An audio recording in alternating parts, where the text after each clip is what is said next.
Monumen Pujadi Jaring Bandayuda, saksi sejarah perlawanan rakyat Banyumas melawan tentara Belanda. Saat itu, Belanda yang masih menguasai Purwokerto mengingkari perjanjian gencatan senjata dalam perjanjian Renville tentang batas demarkasi. Belanda terus-menerus melewati batas karena Purwokerto merupakan area yang ramai akan perdagangan. Banyak pertempuran yang terjadi, salah satunya pertempuran ini.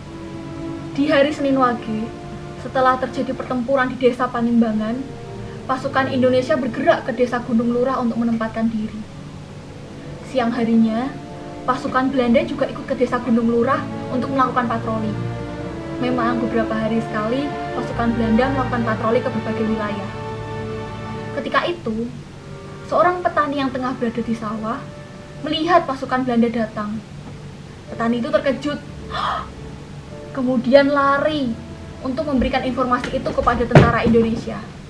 Petani itu datang, terengah-engah. Komandan, gawat!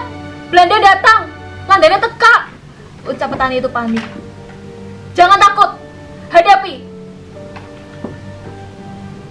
Mendapatkan laporan tersebut, pasukan Indonesia segera bersiap untuk menyergap pasukan Belanda.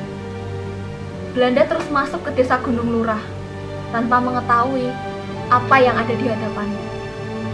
Tentara Indonesia diam, tidak membunyikan apa-apa. Hingga saat Belanda sudah masuk perangkap, tentara Indonesia merengsek keluar. 1, 2, 3, serang!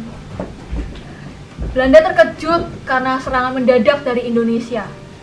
Pertempuran berlangsung selama seharian. Dor, dor, dor, suara tembakan terus terdengar. Pertempuran ini menyebabkan banyak pasukan Belanda yang menjadi korban. Hanya segelintir orang yang mampu menyelamatkan diri. Belanda mundur, dan saat ini tentara Indonesia menang. Merdeka, merdeka! Sayangnya, malam harinya Belanda melakukan pembalasan. Belanda menghujani desa Gunung Lurah dengan peluru cannon dari arah Purwokerto.